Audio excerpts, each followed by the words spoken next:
ആര് കൈവിട്ടാലും അല്ലാഹ് നിന്നെ കൈവിടൂല. ആര് കൈവിട്ടാലും പടച്ച റബ്ബ് നിന്നെ കൈവിടൂല. അല്ലാഹു നിന്നെ സഹായിക്കുമെന്ന് അല്ലാഹുവിന്റെ വിശുദ്ധ ഖുർആൻ. ആ ഓർമ്മയാണ് എനിക്കും നിങ്ങൾക്കും വേണ്ടത്. ആ ഓർമ്മയാണ് എനിക്കും നിങ്ങൾക്കും വേണ്ടത്. എന്റെ പ്രിയപ്പെട്ടവരെ, 5 എണ്ണം പഠിച്ചു. 6ാമത്തെ കാര്യം എന്തെന്നറിയുമോ? അല്ലാഹുവേ, പരിശുദ്ധമായ ഖുർആൻ പറയുകയാണ്, ഖുൽ യുസീബനാ ഇല്ലാ മാ കതബല്ലാഹു ലനാ ഹുവ മൗലാനാ വഅലല്ലാഹി ഫല്യതവക്കലിൽ മുഅ്മിനൂൻ. അല്ലാഹു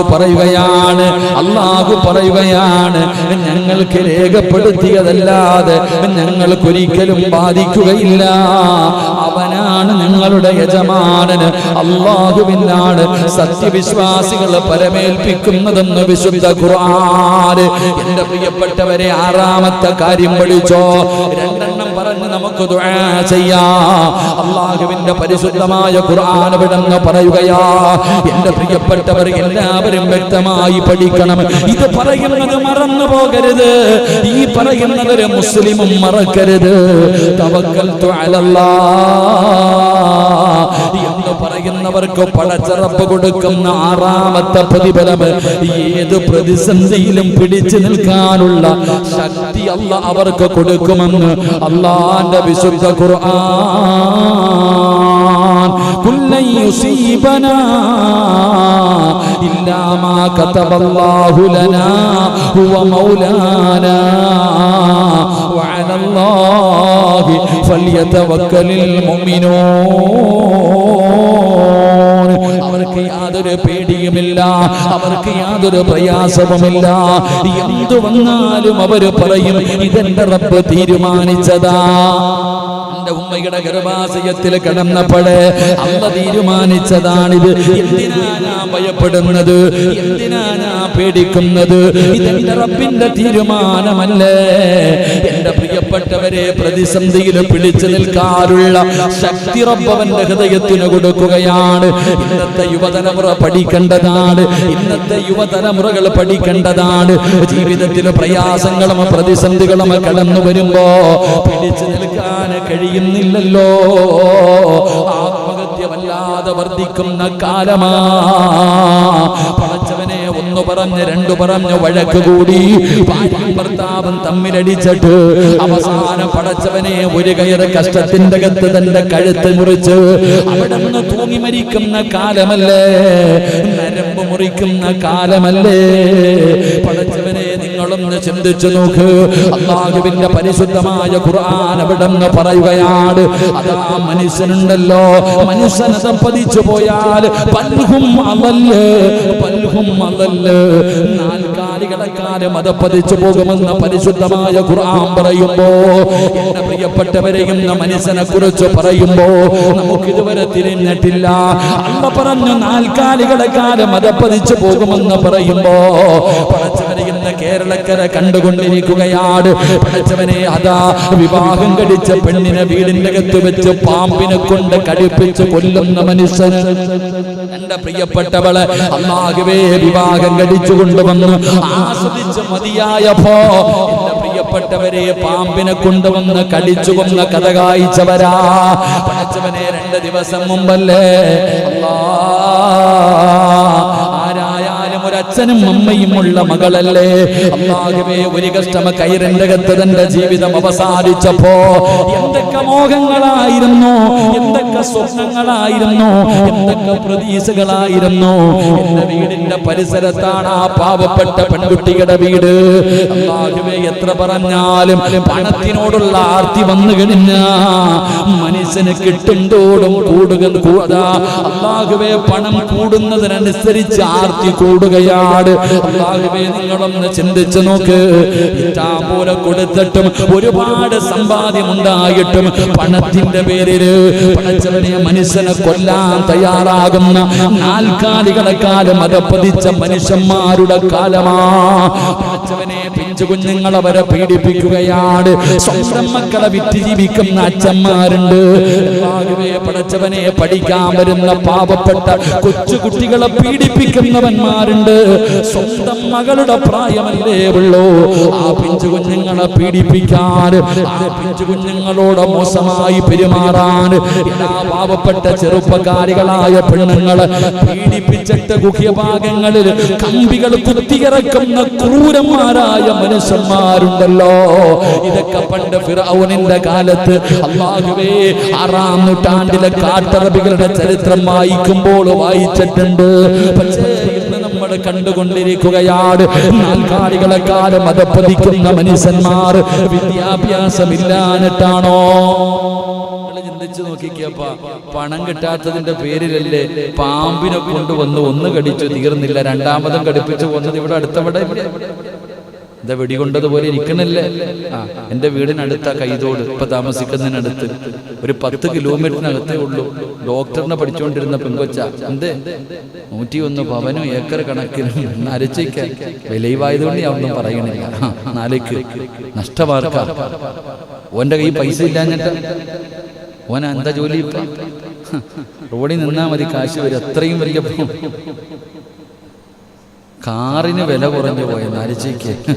അള്ളാന്റെ പരിശുദ്ധമായ ഖുർആൻ നോക്കിക്കേ. അള്ളാന്റെ ഖുർആന്റെ പണവോ ഒന്നുമല്ല. അള്ള പറഞ്ഞെന്തറിയോ, ഒരു സാലിഹത്തായ പെണ്ണ് ലോകത്തിലെ ഏറ്റവും വലിയ നിധിയാണെന്ന പെണ്ണിനെ കുറിച്ച് പരിശുദ്ധമായ ദീൻ പഠിപ്പിക്കുന്നത്. അള്ളാന്റെ ദീൻ പഠിപ്പിക്കുന്നത് ഒരു പെണ്ണിനെ കുറിച്ച് പറഞ്ഞത് ഒരു സാലിഹത്തായ പെണ്ണ് ഏറ്റവും വലിയ നിധിയ, അവളെ സൂക്ഷിച്ചു കൊണ്ടുപോകണേ എന്ന് നബി മുഹമ്മദ് മുസ്തഫ. എന്തിനാ ഈ സ്ത്രീധനം ചോദിച്ചു വരുന്നവനൊക്കെ കെട്ടിച്ചു കൊടുക്കാൻ പോണ? എന്തിനാ? ഓനെ തല്ലണം.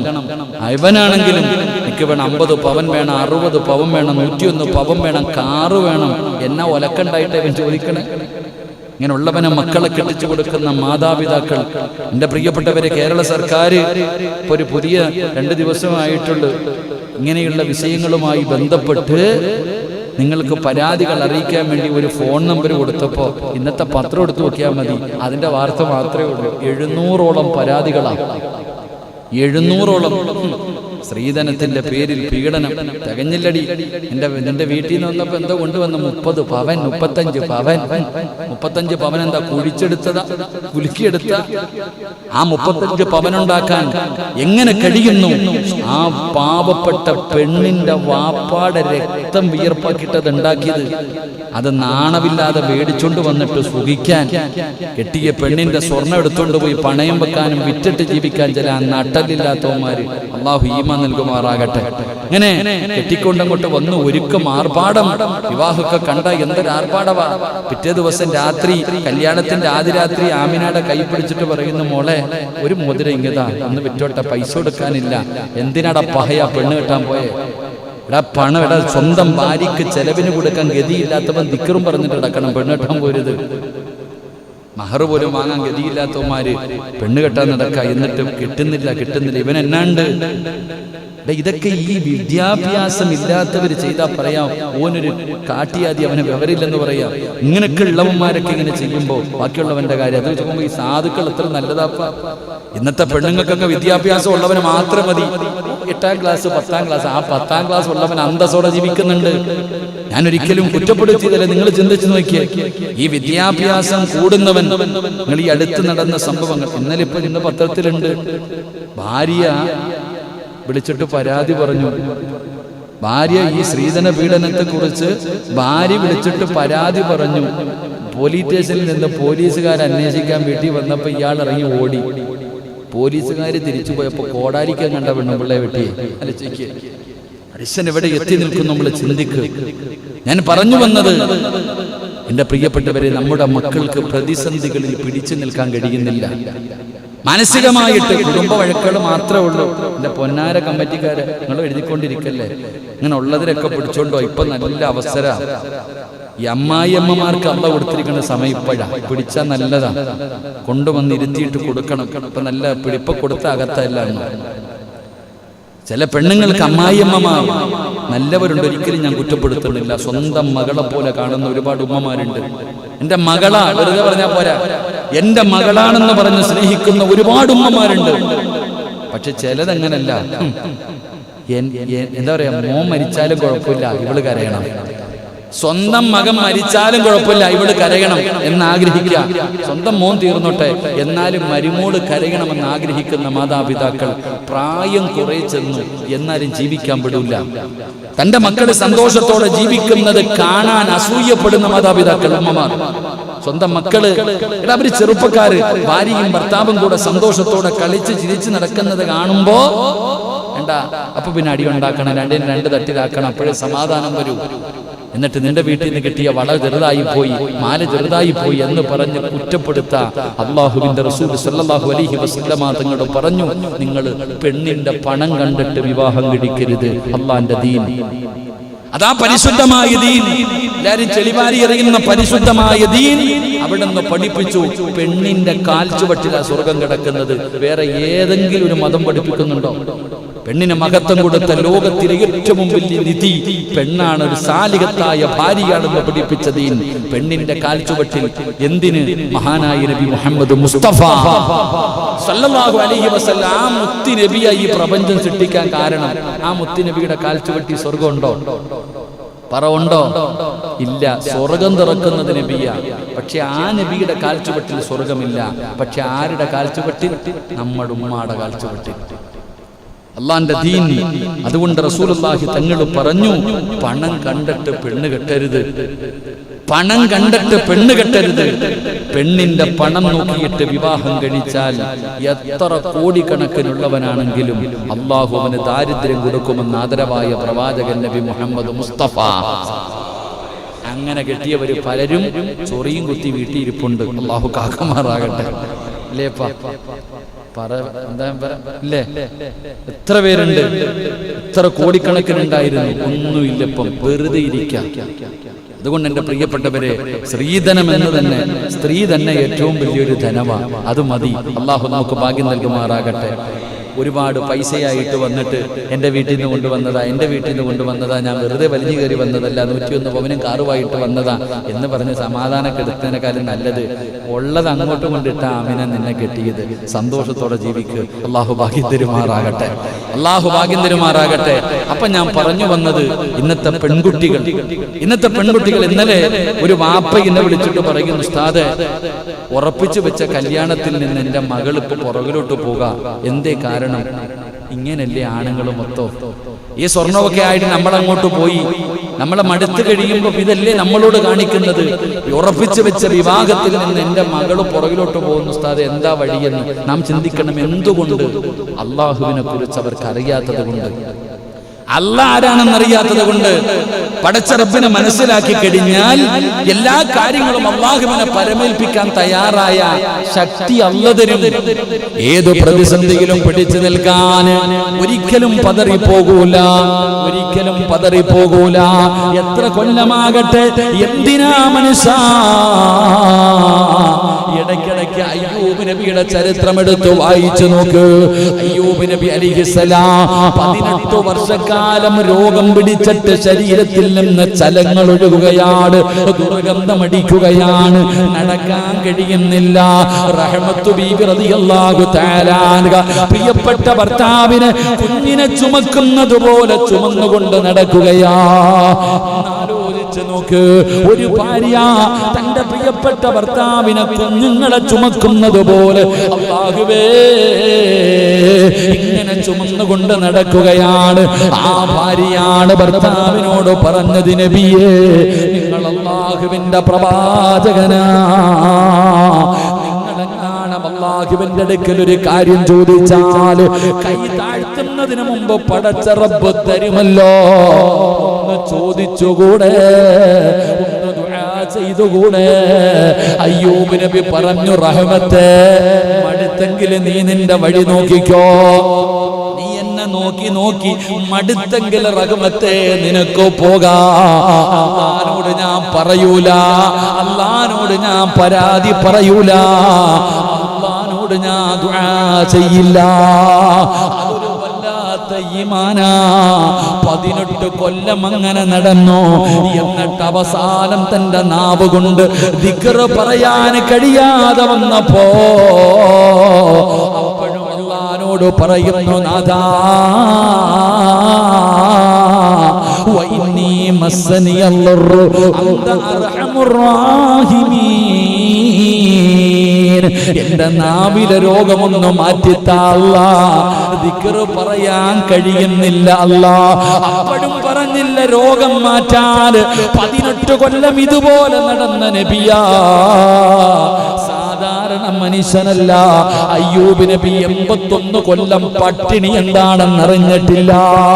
ജീവിതത്തിൽ 81 വർഷം അയ്യൂബ് നബിക്ക് പട്ടിണി എന്താ, ദാരിദ്ര്യം എന്താ, രോഗവും പ്രയാസവും എന്താ, വേദന എന്താണെന്നറിയാതെ 81 കൊല്ലം ജീവിച്ച നബിയാണ് അയ്യൂബ് നബി.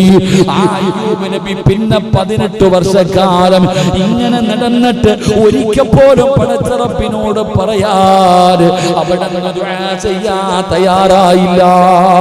അതുകൊണ്ട് എന്റെ പ്രിയപ്പെട്ടവരോട് ഓർമ്മപ്പെടുത്തുകയാ, ക്യാൻസർ വന്നാ എന്തിനാ പേടിക്കുന്നത്?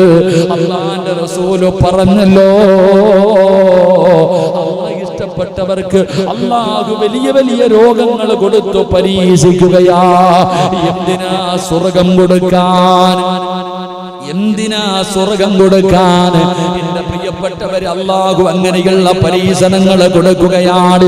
എന്റെ പ്രിയപ്പെട്ടവരെ, ഒരുപാട് പ്രയാസങ്ങൾ, ക്യാൻസർ ആണ് ഉസ്താദ്, ട്യൂമർ ആണ് ഉസ്താദ്, കിഡ്നി തകരലാണ് ഉസ്താദ്, ഭർത്താവ് വെന്റിലേറ്ററിലാണ് ഉസ്താദ്, മക്കൾക്ക് മാരക രോഗമാണ് ഉസ്താദ് എന്ന് കരഞ്ഞുകൊണ്ട് പരാതി പറയുന്ന ഉമ്മ, മഹാനായ കലീമുല്ലാഹി മൂസാ നബി മൂസാ നബി അലൈഹിസ്സലാം ഒരിക്കൽ ഇങ്ങനെ നടന്നു പോകുമ്പോ ഒരു മനുഷ്യൻ ഇങ്ങനെ ഒരു ഗുഹയ്ക്കകത്തിരുന്ന് അല്ലാഹുവിനെ ആരാധിക്കുകയാണ്, അല്ലാഹുവിനെ നന്ദി കാണിച്ചു കൊണ്ടിരിക്കുകയാണ്. ഒരു ഗുഹയ്ക്കകത്തിരുന്ന് ഇബാദത്ത് ചെയ്യുകയാണ്. മൂസാ നബിക്ക് അത്ഭുതമായി, എന്ത് നല്ല മനുഷ്യനാ അല്ലാഹ്. ഇങ്ങനെയും ചില അടിമകളുണ്ടല്ലോ, അല്ലാഹ് നിന്നെ വഴിപ്പെടുന്ന, നിന്നെ പേടിക്കുന്ന, നിനക്ക് നന്ദി കാണി ജീവിക്കുന്ന ഇത്രയും നല്ല മനുഷ്യരുണ്ടല്ലോ അല്ലാഹ്. അൽഹംദുലില്ലാഹ്. എന്ത് മനോഹരമായ കാഴ്ചയാണ്, എന്ത് മനോഹരമായ കാഴ്ചയാണ്. മൂസാ നബി അങ്ങോട്ട് നടന്നു പോവുകയാണ്.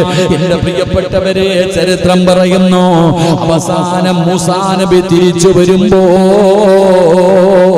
അതേ സ്ഥലത്തുകൂടെ തിരിച്ചു വരുമ്പോ ആ ഗുഹയ്ക്കകത്തിരുന്ന മനുഷ്യനെ കാണുന്നില്ല. അല്ലാഹുവിനെ നന്ദി രേഖപ്പെടുത്തിയിട്ട് അല്ലാഹുവിനെ ഇബാദത്ത് ചെയ്തുകൊണ്ടിരുന്ന മനുഷ്യനെ കാണുന്നില്ല. പിന്നെ ആ മനുഷ്യന്റെ കുറച്ച് ഇറച്ചികളാണ്. ആ മനുഷ്യന്റെ ശരീരത്തില് ചെറിയ ഭാഗങ്ങളൊക്കെ അവിടെ കിടക്കുകയാ.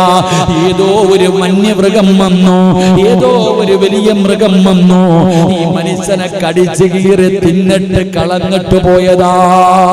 മൂസാ നബിക്ക് അത്ഭുതമായി, നാദാ എത്ര നല്ല മനുഷ്യനാണല്ലോ, നിനക്ക് നന്ദി രേഖപ്പെടുത്തി.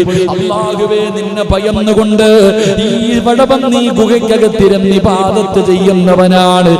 എന്തിനാ അല്ലാഹ് ഇങ്ങനെ ഈ മനുഷ്യനെ നീ ചെയ്തത് എന്ന് അല്ലാഹുവേ മൂസാ നബി അവിടെ നിന്ന് ചിന്തിക്കുമ്പോ അതാ വരുന്ന മുഖറബുൽ അംലാക്ക് മലക്ക് ജിബ്രീൽ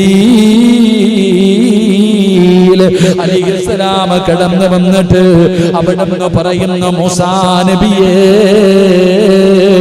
അല്ലാഹുവിന് ചില അടിമകളുണ്ട്, അല്ലാഹുവിന് ചില അടിമകളുണ്ട്, അവർക്ക് സ്വർഗം നിർബന്ധമാ, അവർക്ക് സ്വർഗത്തിൽ ഉയർന്ന പദവിയുണ്ട്. അല്ലാഹുവേ, മൂസാ നബി അലൈഹിസ്സലാം അങ്ങോട്ട് പോകുമ്പോ ഒരു മനുഷ്യൻ ഗുഹയ്ക്കകത്തിരുന്നിട്ട് ഒറ്റക്കിരുന്ന് ഇബാദത്ത് ചെയ്യാ. മൂസാ നബിക്ക് അത്ഭുതം തോന്നി, അല്ലാഹ് ഇങ്ങനെയും ചില മനുഷ്യന്മാരുണ്ടല്ലോ, അൽഹംദുലില്ലാ.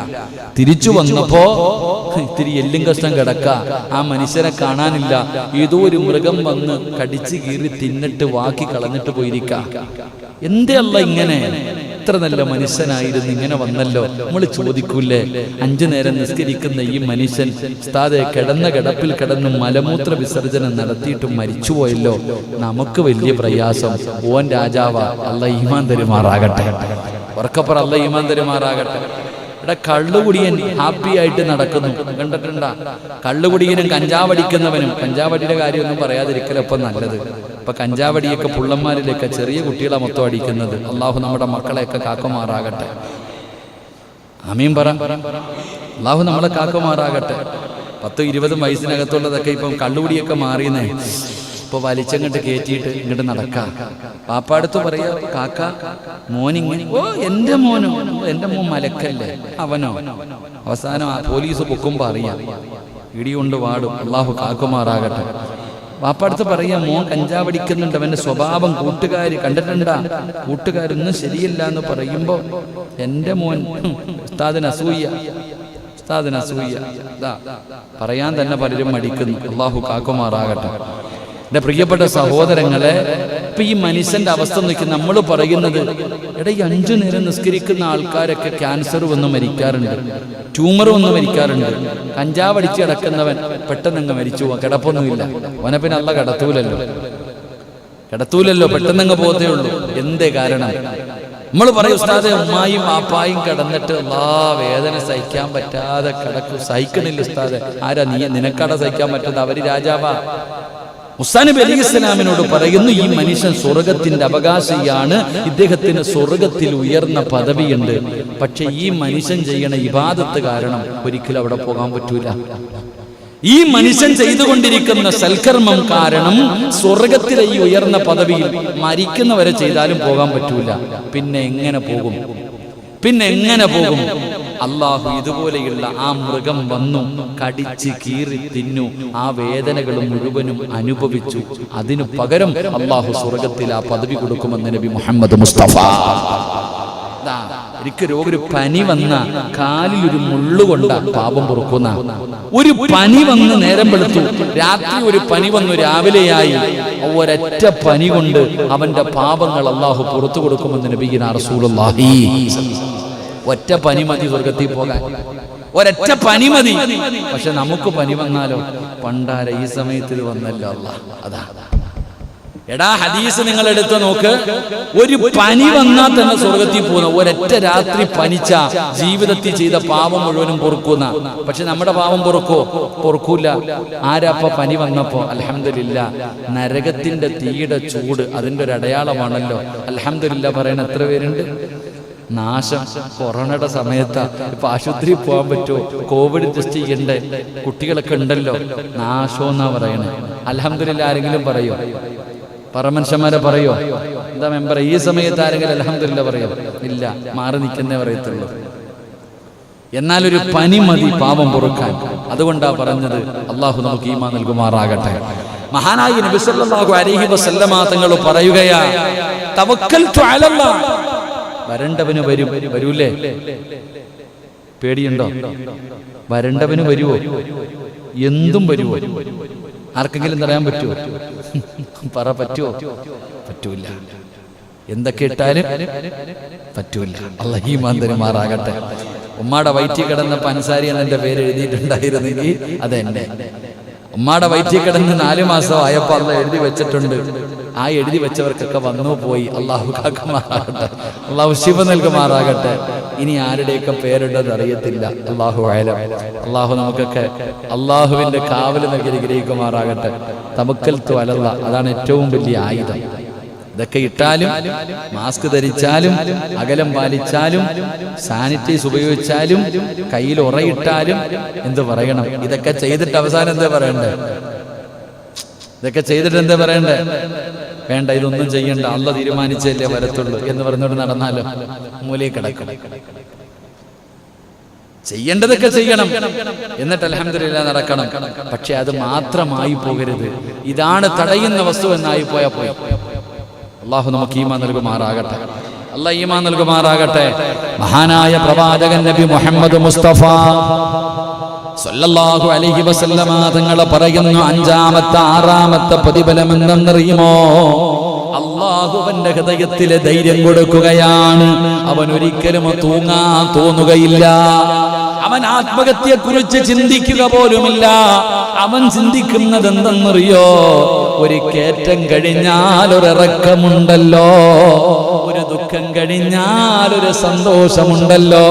എന്റെ റബ്ബന്റെ കൂടെയില്ലേ, എന്റെ റബ്ബന്റെ കൂടെയില്ലേ, എന്തിനാ ഞാൻ ഭയപ്പെടുന്നത്? അതാണ് മഹാനായ നബി മുഹമ്മദ് മുസ്തഫ സ്വല്ലല്ലാഹു അലൈഹി വസല്ലമ തങ്ങൾ പേടിച്ച് വിറച്ചുകൊണ്ട് പരാതി പറയുന്ന അബൂബക്കറിനോട് പറഞ്ഞ, അബൂബക്കറെ, അല്ലാഹ് നമ്മുടെ കൂടെയില്ലേ? ഇവൻ അവന്റെ കാലിൽ നോക്കണമെങ്കിൽ തീരുമാനിക്കുന്നത് അല്ലാഹയല്ലേ? അവൻ വിചാരിച്ചാ നോക്കൂലല്ലോ. നബിയെ, അവൻ മോളി നിൽക്കുന്ന നബിയെ, ഒന്ന് കുനിഞ്ഞൊക്കെ നമ്മളെ പിടിക്കുന്ന നബിയെ, നമ്മളെ കൊല്ലും നബിയെ. ഇല്ല അബൂബക്കറെ, ഇല്ല അബൂബക്കറെ. എന്തേ നബിയെ? ഓൻ കാലി നോക്കണമെങ്കിൽ അല്ലാഹ് തീരുമാനിക്കണമെന്ന് നബി മുഹമ്മദ് മുസ്തഫ. സത്യല്ലേ? അല്ലാഹ് തീരുമാനിച്ചാലല്ലേ ചലനങ്ങൾ പോലും നിയന്ത്രിക്കുന്നവൻ അല്ലാഹയാ. അല്ലാഹ് തീരുമാനിക്കണം. ഇവിടെ ഇരിക്കണ എത്ര എണ്ണം വീട്ടിൽ പോകണമെന്ന്. അല്ലാഹു ദീർഘായുസ്സ് നൽകുമാറാകട്ടെ, അല്ലാഹ് ദീർഘായുസ്സ് നൽകുമാറാകട്ടെ. എന്റെ പ്രിയപ്പെട്ടവരെ, പരിശുദ്ധമായ ഖുർആൻ അവിടെന്ന് പറയുകയാണ്, തവക്കൽതു അലല്ലാഹ്. മക്കളെ പഠിപ്പിച്ചോ, നിന്റെ പൊന്നാര മക്കൾക്ക് അല്ലാഹ് പഠിപ്പിച്ചു കൊടുത്തോ. ഏത് പ്രതിസന്ധിയിലും പിടിച്ചു നിൽക്കാനുള്ള ശക്തി അല്ലാഹു അവർക്ക് കൊടുക്കുമെന്ന് നബി മുഹമ്മദ് മുസ്തഫ. അല്ലാഹുവിന്റെ പരിശുദ്ധമായ ഖുർആൻ അവിടെന്ന് പറയുകയാണ്. എന്റെ പ്രിയപ്പെട്ടവരെ, വിശദീകരിക്കുന്നില്ല. ഏഴാമത്തെ കാര്യം എന്തെന്നറിയോ?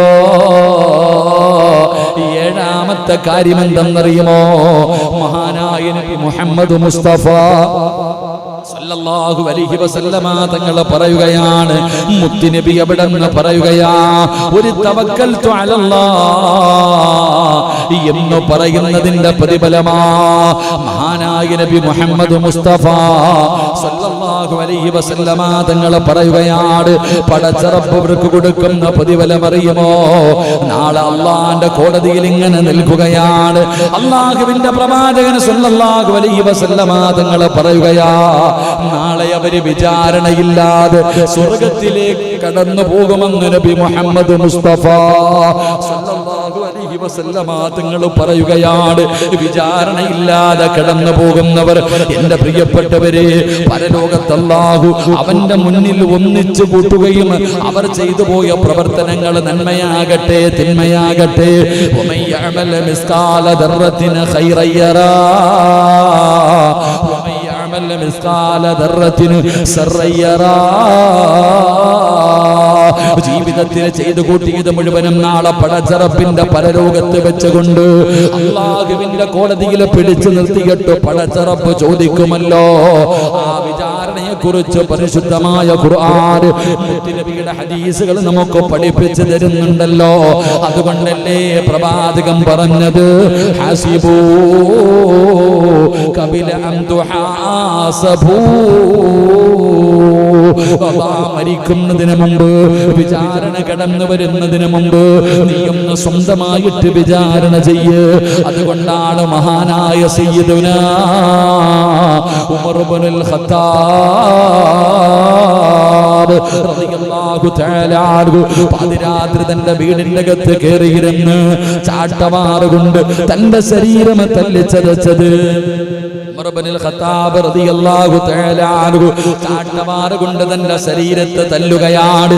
ശരീരമേ, നീ ഇങ്ങനെ ചെയ്തല്ലോ, അല്ലാഹുവിന്റെ അടുക്കൽ നീ എന്ത് പറയും, അല്ലാഹുവിന്റെ അടുക്കൽ നീ എന്ത് പറയും എന്ന് പറഞ്ഞുകൊണ്ട് സ്വന്തം ശരീരത്തിനെ വിചാരണ ചെയ്തത് മഹാനായ സയ്യിദുനാ ഉമർ ഇബ്നുൽ ഖത്താബ്. ആരാ ഉമർ എന്നറിയുമോ? ഉമറും ഫിൽ ജന്ന. ഉമറേ, നീ സ്വർഗത്തിലാ, ഉമറേ നീ സ്വർഗത്തിലാ. ജീവിച്ചിരുന്നപ്പം മുത്തുനബി പറഞ്ഞു, ഉമറേ നീ സ്വർഗത്തിലാ ഉമറേ എന്ന് അല്ലാഹുവിന്റെ റസൂല് പറഞ്ഞു. ഉമറേ നിനക്ക് സ്വർഗത്തിൽ ഒരു വീട് ഞാൻ കണ്ടു ഉമറേ എന്ന് മുത്തുനബി പറഞ്ഞു. ആ ഉമർ തങ്ങളാണ് സ്വന്തം വിചാരണ ചെയ്തത്. എന്റെ പ്രിയപ്പെട്ടവരെ, അല്ലാഹുവിന്റെ പരിശുദ്ധമായ ഖുർആൻ പറയുകയാ, ഞാനും നിങ്ങളും വിചാരണയെ കുറിച്ച് ചിന്തിക്കാറുണ്ടോ? നാളെ ഒരു ദിനം വരുമല്ലോ, അല്ലാഹുവേ നമ്മുടെ മുന്നിൽ പടച്ച റബ്ബ് വിചാരണ ചെയ്യുമല്ലോ. ഇന്ന ഇലൈനാ ഇയാബഹും സുമ്മ ഇന്ന അലൈനാ ഹിസാബഹും. അല്ലാഹുവിന്റെ വിശുദ്ധമായ ഖുർആൻ പറയുകയാ, തീർച്ചയായും നമ്മുടെ അടുത്തേക്ക് അവരുടെ മടക്കം എന്നിലേക്കാണ്. ഇന്ന ഇലൈനാ ഇയാബഹും, അല്ലാഹു പറയുന്നു നീ എന്നിലേക്ക് തന്നെ മടങ്ങി വരേണ്ടവനാടാ. സുമ്മ ഇന്ന അലൈനാ ഹിസാബഹും, നിനക്ക് വിചാരണയുണ്ടെന്ന് പരിശുദ്ധമായ ഖുർആൻ പറയുമ്പോ എന്റെ പ്രിയപ്പെട്ടവരെ, വിചാരണയെ കുറിച്ച് ചിന്തിക്കാത്തത് മഹാനായ പ്രവാചകൻ സല്ലല്ലാഹു അലൈഹി വസല്ലമ തങ്ങൾ അവിടെ നിന്ന് പറയുകയാ, തവക്കൽതു അലല്ലാഹ്, അല്ലാഹുവിൽ പരമേൽപ്പിച്ചവർ, തവക്കൽതു അലല്ലാഹ് പറഞ്ഞവർ അവർക്ക് കിട്ടുന്ന പ്രതിഫലമാണ് പറയുന്നത്. അല്ലാഹുവിന്റെ റസൂല് പറയുകയാ, അല്ലാഹുവിന്റെ റസൂല് പറയുകയാണ്, ഖാല നബി സല്ലല്ലാഹു അലൈഹി വസല്ലം യദ്ഖുലുൽ ജന്നത മിൻ ഉമ്മത്തി 70,000 ബിഗൈരി ഹിസാബ്. നാളെ വിചാരണ നടക്കുന്ന വേളയിൽ അല്ലാഹുവിന്റെ പ്രവാചകൻ സല്ലല്ലാഹു അലൈഹി വസല്ലമ തങ്ങളുടെ സമുദായത്തിലെ ഒരു വിഭാഗം ആൾക്കാർ, പടച്ചവനെ നമ്മളൊക്കെ റബ്ബിന്റെ കോടതിയിൽ ഇങ്ങനെ നിൽക്കുമ്പോ ആദം നബിയും നൂഹ് നബിയും ഇബ്രാഹിം നബിയും മൂസാ നബിയും ദാവൂദ് നബിയും യാക്കൂബ് നബിയും യൂനുസ് നബിയും യൂസുഫ് നബിയും യഹ്യാ നബിയും ഹാറൂൻ നബിയും അയ്യൂബ് നബിയും സുലൈമാൻ നബിയും, ഇങ്ങനെ ലോകത്ത് കടന്നു വന്ന പ്രവാചകന്മാർ, ആ പ്രവാചകന്മാരുടെ അനുയായികൾ മുഴുവനും നാളെ പടച്ച റബ്ബിന്റെ കോടതിയിൽ ഇങ്ങനെ നിൽക്കുമ്പോ അതാ കടന്നു വരികയാ ഒരു വിഭാഗം, ഇങ്ങനെ കടന്നു വരികയാ 70,000 പേര്. 70,000 പേര്. ആ 70,000 ഓരോ വ്യക്തികളുടെ കൂടെ 70,000 പേര്. ആ 70,000 ഓരോ മനുഷ്യന്റെ കൂടെ 70,000 പേര്. ഇങ്ങനെ ലക്ഷക്കണക്കിന് അല്ലാഹ് ജനങ്ങൾ ഇങ്ങനെ കടന്നു വരികയാണ്. റബ്ബിന്റെ മുന്നിൽ കടന്നു വരുമ്പോ, അല്ലാഹുവിന്റെ മുന്നിലേക്ക് കടന്നു വരുമ്പോ അല്ലാഹു പറയുകയാ, യദ്ഖുലൂനൽ ജന്ന ബിഗൈരി ഹിസാബ്. ഇന്ന് വിചാരണയില്ല, ഇന്ന് നിങ്ങളോട് ചോദ്യമില്ല, ദുനിയാവിലെ ജീവിതത്തെ കുറിച്ച് ചോദ്യമില്ല, സ്വർഗത്തിലേക്ക് കടന്നു പൊക്കോ എന്ന് അല്ലാഹുവിന്റെ റസൂൽ അവിടെ നിന്ന് പറയുകയാ. ഇങ്ങനെ കടന്നു പോകുന്ന ഒരു വിഭാഗമുണ്ട്. നാളെ 70,000 പേര് വരും.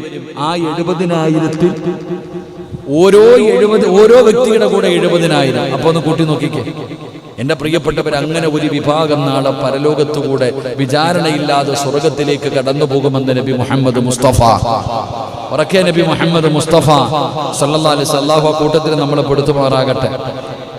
അല്ലാഹു ആ കൂട്ടത്തിൽ പെടുത്തുമാറാകട്ടെ. എന്റെ പ്രിയപ്പെട്ട സഹോദരങ്ങളെ, വലിയൊരു ഹദീസ് കാണാം. അല്ലാഹുവിന്റെ പ്രവാചകൻ സല്ലല്ലാഹു അലൈഹി വസല്ലമ തങ്ങൾ മഹാനായ ഇബ്നു അബ്ബാസ് റളിയല്ലാഹു തആല അൻഹു നിവേദനം ചെയ്യുന്ന ഹദീസ്. അല്ലാഹുവിന്റെ പ്രവാചകൻ സല്ലല്ലാഹു അലൈഹി വസല്ലമ തങ്ങൾ സഹാബത്തിന്റെ മുന്നിൽ ഇരുന്നു കൊണ്ട് രംഗങ്ങളെ കുറിച്ച് വിശദീകരിക്കുകയാണ്. അല്ലാഹുവിന്റെ പ്രവാചകൻ സല്ലല്ലാഹു അലൈഹി വസല്ലമ തങ്ങൾ അപ്പൊ ഇങ്ങനെ പറഞ്ഞു കൊടുത്തു, സ്വഹാബ നാളെ ഇങ്ങനെ പറയും, കിഴക്കു ഭാഗത്തേക്ക് നോക്ക്, പടിഞ്ഞാറ് ഭാഗത്തേക്ക് നോക്ക്. റസൂലുള്ളാഹി തങ്ങളോട് ഇങ്ങനെ പറയും. നോക്കുമ്പോ ഓരോ വിഭാഗങ്ങളെ കാണാം. അവസാനം നോക്കുമ്പോ ഒരു സംഘം ഇങ്ങനെ വരുന്നു, വല്ലാത്ത ഒരു സംഘം. മഹാനായ നബി മുഹമ്മദ് മുസ്തഫ സല്ലല്ലാഹു അലൈഹി വസല്ലമ തങ്ങളുടെ സമുദായമാണ് കടന്നു വരുന്നത്. മുത്തുനബി സല്ലല്ലാഹു അലൈഹി വസല്ലമ തങ്ങളുടെ സമുദായം അവരിങ്ങനെ കടന്നു വരും. എൻ്റെ പ്രിയപ്പെട്ട സഹോദരങ്ങളെ, അവർ വിചാരണയില്ലാതെ സ്വർഗത്തിലേക്ക് കടന്നു പോകും. അള്ളാഹുവിൻ്റെ റസൂൽ സല്ലല്ലാഹു അലൈഹി വസല്ലമ തങ്ങൾ ഇത് പറഞ്ഞിട്ട് സഹാബത്തിന്റെ മുന്നിൽ നിന്ന് എഴുന്നേറ്റ് വീടിനകത്ത് പോയി. പള്ളിക്കകത്തിരുന്നിട്ട് പ്രവാചകൻ സല്ലല്ലാഹു അലൈഹി വസല്ലമ തങ്ങൾ പറഞ്ഞു, നാളെ പടച്ച റബ്ബിന്റെ പരലോകത്ത് വെച്ച് ഇങ്ങനെ ഒരു വിഭാഗം കടന്നു വരും, അവർ വിചാരണയില്ലാതെ സ്വർഗത്തിലേക്ക് കടന്നു പോകും. ഇത്രയും പറഞ്ഞിട്ട് മുത്തുനബി എഴുന്നേറ്റങ്ങ് പോയി. സഹാബത്ത് ചർച്ച തുടങ്ങി. ആരാ പടച്ചവനെ? അവര് പറയുന്നത് ജനിച്ചപ്പോ തന്നെ മുസ്ലിം ആയിട്ട് ജനിച്ചവരായിരിക്കും. നമ്മള് ജാഹിലിയ കാലഘട്ടത്തിൽ നിന്ന് കയറി വന്ന അവര് ചിന്തിക്കേണ്ടതാ, ആ സ്വഹാബി കന്നുജു സഹാബത്ത് നക്ഷത്ര തുല്യരാണെന്ന് പഠി. സഹാബത്ത് പറയുക, നമ്മളൊന്നും ജനിച്ചപ്പോൾ മുസ്ലിം ആയിരുന്നില്ലല്ലോ, നമ്മളൊക്കെ എങ്ങനെ ജാഹിലിയ കാലഘട്ടത്തിൽ ജീവിച്ചവരാ, നമ്മൾ അള്ളാന്റെ ദീൻ മനസ്സിലാക്കിയിട്ട് ദീനിലേക്ക് കടന്നു വന്നവരാ. പക്ഷേ നബി സല്ലല്ലാഹു അലൈഹി വസല്ലം തങ്ങൾ പറഞ്ഞ ഈ വിഭാഗം ചിലപ്പോൾ ജനിച്ചപ്പോൾ തന്നെ മുസ്ലിമായിട്ട് ജനിച്ചവരായിരിക്കും, അല്ലെങ്കിൽ യുദ്ധക്കളത്തിൽ പോയി ഷഹീദായവരായിരിക്കും, അല്ലെങ്കിൽ സമ്പത്ത് മുഴുവനും അള്ളാഹുവിന്റെ ദീനിനു വേണ്ടി കൊടുത്തവരായിരിക്കും. നമ്മളെ സങ്കടം. സഹാബത്ത് ഇങ്ങനെ പറഞ്ഞുകൊണ്ടിരിക്കുക. ഈ ചർച്ച ഇങ്ങനെ നബി സല്ലല്ലാഹു അലൈഹി വസല്ലം തങ്ങൾ കേട്ടു. അള്ളാഹുവിന്റെ പ്രവാചകൻ സല്ലല്ലാഹു അലൈഹി വസല്ലം തങ്ങൾ നോക്കുമ്പോൾ സഹാബത്ത് ചർച്ച നടത്ത, ഇത് ആരാ പഠിച്ചവൻ, ഇതാരാ. ആ സമയത്ത് നബി സല്ലല്ലാഹു അലൈഹി വസല്ലം തങ്ങൾ വന്നിട്ട് പഠിപ്പിച്ചു കൊടുത്തു. ആ വിഭാഗം 4 വിഭാഗമാണെന്ന് നബി മുഹമ്മദ് മുസ്തഫ സല്ലല്ലാഹു അലൈഹി വസല്ലം തങ്ങൾ പറഞ്ഞു. അവരാരാ? 4 വിഭാഗം ആൾക്കാർ. ഖുർആൻ പറയുന്നു ഒരുപാട് വിഭാഗമുണ്ട്, എങ്കിലും പരിശുദ്ധമായ ഖുർആൻ 4 വിഭാഗത്തെ ഖുർആൻ പറയുന്നുണ്ട്. 4 വിഭാഗം. അള്ളാഹു അതിൽ ഏതെങ്കിലും ഒരു കൂട്ടത്തിൽ നമ്മളെ പെടുത്തുമാറാകട്ടെ. ആമീൻ പറ. അള്ളാഹു അതിൽ ഏതെങ്കിലും ഒരു കൂട്ടത്തിൽ നമ്മളെ പെടുത്തുമാറാകട്ടെ. അള്ളാഹുവിന്റെ പരിശുദ്ധമായ ഖുർആൻ 4 വിഭാഗം എണ്ണി പറയുന്നുണ്ട്. ആ 4 വിഭാഗത്തിൽ ഒരു വിഭാഗം, ഇൻഷാ അല്ലാഹ് 4 വിഭാഗം ഇപ്പൊ പറഞ്ഞ 11 മണിയാവാറായി, നിർത്താൻ പറ്റൂല. നമ്മുടെ വിഷയം ഇന്നും കെട്ടിപ്പോകും. ഒരെണ്ണം കൂടെ പറയാൻ കിടക്കണേ ഉള്ളൂ. ഇൻഷാ അല്ലാഹ് ഹിസാബില്ലാതെ സ്വർഗത്തിൽ പോണ വിഭാഗം നാളെ പഠിക്കാം. അള്ളാഹു ഭാഗ്യം തരുമാറാകട്ടെ. എങ്കിൽ ഒരു വിഭാഗം അള്ളാഹുവിന്റെ പരിശുദ്ധമായ ഖുർആൻ പറയുകയാണ്, അലാ റബ്ബിഹിം യതവക്കലൂൻ. അള്ളാന്റെ ഖുർആൻ പറയുകയാ, നാളെ ഹിസാബില്ലാതെ സ്വർഗത്തിൽ കടന്നു പോകുന്ന 4 വിഭാഗം. അതിലെ ഒരു വിഭാഗം ആരെന്നറിയുമോ? തന്റെ സർവകാര്യങ്ങളും അല്ലാഹുവിനെ ഏൽപ്പിച്ചവരാ. ദുനിയാവിന്റെ കാര്യമാകട്ടെ, പരലോകത്തിന്റെ കാര്യമാകട്ടെ, എല്ലാ നന്മകളും തിന്മകളും അല്ലാഹുവിനെ ഏൽപ്പിക്കുന്നവരുണ്ടല്ലോ, തവക്കൽ ഏൽപ്പിക്കുന്നവരുണ്ടല്ലോ. മറ്റാരെയും അവലംബിക്കാതെ, ഒരുത്തന്റെ മുന്നിലും പോയി യാചിക്കാതെ തന്റെ കാര്യങ്ങൾ അല്ലാഹുവിനെ ഏൽപ്പിക്കുന്നവരുണ്ടല്ലോ. അവരാണ് നാളെ ഹിസാബില്ലാതെ സ്വർഗത്തിലേക്ക് കടന്നു പോകുന്നത്. നബി മുഹമ്മദ് മുസ്തഫ വമൻ യതവക്കൽ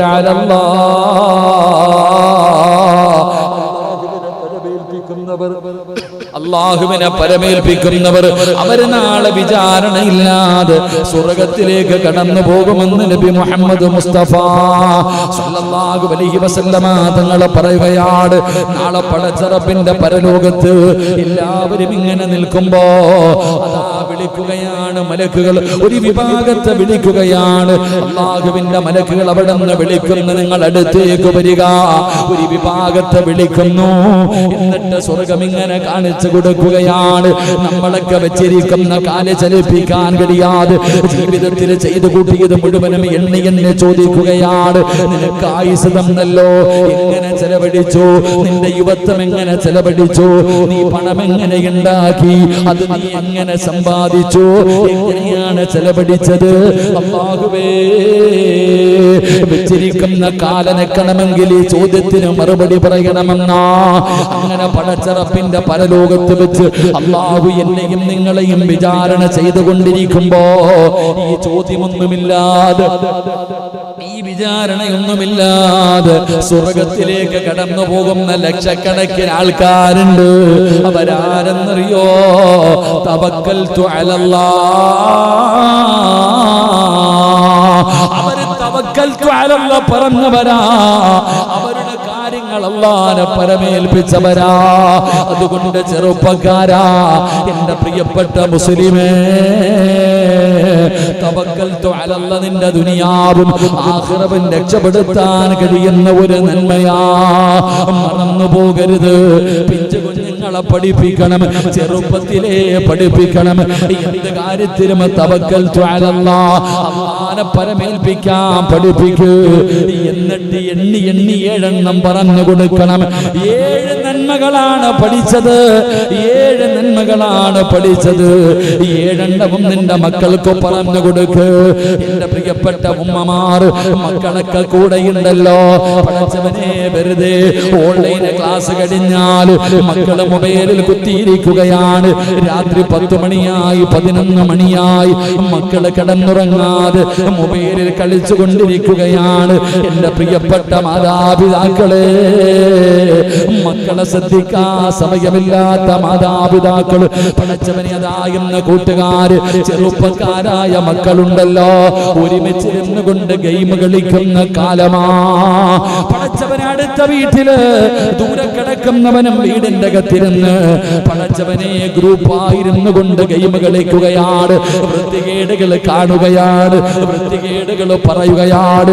15 വയസ്സുള്ളവന് 18 വയസ്സുള്ള മകനെ നേരെയാക്കാൻ ഉമ്മയ്ക്ക് കഴിയുന്നില്ലല്ലോ, വാപ്പയ്ക്ക് കഴിയുന്നില്ലല്ലോ. എന്ത് നാണക്കേടാ! അമാനത്തായി നൽകിയ മക്കളെ നന്നാക്കാൻ കഴിയാത്ത ഉപ്പ.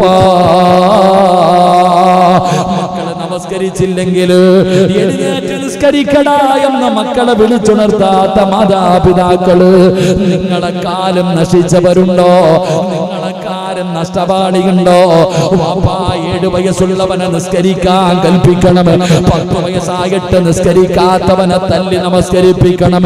ഉസ്താദേ 10 അല്ല 15 അല്ല 18 അല്ല, സ്വന്തം രാവിലെ 4 മണിക്ക് എഴുന്നേറ്റ് തഹജ്ജുദ് നിസ്കരിച്ചിട്ട് ദിക്റും പറഞ്ഞ് ഖുർആൻ ഓതി ദുആ ചെയ്തിട്ട് സുബഹി വരെ കാത്തിരുന്നു. സുബഹിക്ക് ബാങ്ക് വിളിച്ചു, പടച്ചവനെ സുന്നത്ത് നമസ്കരിച്ചു, ഫർദ് നമസ്കരിച്ചു, എന്നിട്ടും നിസ്കാരപ്പായിലിരുന്ന് ദിക്റും ദുആയും ചെയ്യുന്ന ഉപ്പാ സ്വർഗ്ഗത്തിൽ പോകുമെന്ന് കരുതിയോ? സ്വർഗ്ഗത്തിൽ പോകുമെന്ന് കരുതിയോ? വാപ്പ ടിവി കാണൂല, സീരിയൽ കാണൂല, സിനിമ കാണൂല, വൃത്തികേട് കാണൂല, വൃത്തികേട് പറയൂല. പക്ഷേ പൊന്നാര മക്കള് കാണുമല്ലോ, മക്കള് കാണാറുണ്ട്. വാപ്പ മിണ്ടൂല, വാപ്പ വിചാരിച്ച് ഞാൻ സ്വർഗത്തിൽ പോകുമെന്ന്. അല്ല പറഞ്ഞത് എന്തെന്നറിയോ? ഖൂ അൻഫുസകും വഅഹ്ലീകും നാറാ വഖൂദുഹ അന്നാസു വൽ ഹിജാറാ. കള്ള് കുടിക്കുന്ന മക്കളെ കുറിച്ച് പറയുന്നവർ കഞ്ചാവ് ലഹരിയാണ്, കള്ളി ലഹരിയാണ്, പടച്ചവനെ വീടിവലി ലഹരിയാണ്, മോശമായ സാധനങ്ങളെ തിന്നുന്നത് ലഹരിയാണ്. എന്നാൽ എന്റെ ഉപ്പാ മൊബൈല് ലഹരിയാണെന്ന് നിനക്ക് ഇതുവരെ തിരിയാത്തത്? പടച്ചവനെ ഓൺലൈൻ ക്ലാസിന്റെ പേരില് ഉമ്മയുടെ ഫോൺ മക്കൾക്ക് കൊടുക്കൂല, വാപ്പയുടെ ഫോൺ മക്കൾക്ക് കൊടുക്കൂല. കാരണം പേടിയാ, പല രഹസ്യങ്ങളും മക്കള് കാണുമല്ലോ. അതുകൊണ്ട് കടയിൽ ചെന്ന് പുതിയ ഫോൺ വാങ്ങിയിട്ട് 5ാം ക്ലാസ്സുകാരന്റെ കയ്യില്, 6ാം ക്ലാസ്സുകാരന്റെ കയ്യില്, 10ാം ക്ലാസ്സിൽ പഠിക്കുന്ന പൊന്നുമോള് രാവും പകലും മൊബൈലാ. ആർക്കും സമയമില്ല. വാപ്പ ഒരു റൂമില്, ഒരു റൂമില്, മക്കളെല്ലാവരും ഒരു റൂമില്. റസൂലുള്ള പറഞ്ഞല്ലോ, ഒരു കാലം വരും, ഒരു കാലം വരും അന്ന് സർവ്വ വീടുകളിലും വ്യഭിചാരം നടക്കുമെന്ന് ആദരവായ പ്രവാചകൻ നബി മുഹമ്മദ് മുസ്തഫ. വ്യഭിചാരമില്ലാത്ത വീടുകളില്ല, വ്യഭിചാരമില്ലാത്ത വീടില്ല, വ്യഭിചാരമില്ലാത്ത വീടില്ല. വ്യഭിചാരമെന്ന് പറഞ്ഞാൽ ഒരാണിന്റെയും പെണ്ണിന്റെയും ഗുഹ്യഭാഗങ്ങൾ ചേരുന്നതിനല്ല. കണ്ണിന് വ്യഭിചാരമുണ്ട്, നാവിന് വ്യഭിചാരമുണ്ട്, ചെവിക്ക് വ്യഭിചാരമുണ്ട്, നാവിന് വ്യഭിചാരമുണ്ട്, കൈക്ക് വ്യഭിചാരമുണ്ട്, കാലിന് വ്യഭിചാരമുണ്ട്, ഗുഹ്യഭാഗത്തിന് വ്യഭിചാരമുണ്ട്, ഹൃദയത്തിന് വ്യഭിചാരമുണ്ട്. പാതിരാത്രി ആയാൽ ഉമ്മ മൊബൈലിലൂടെയുള്ള ചർച്ചയാണ്.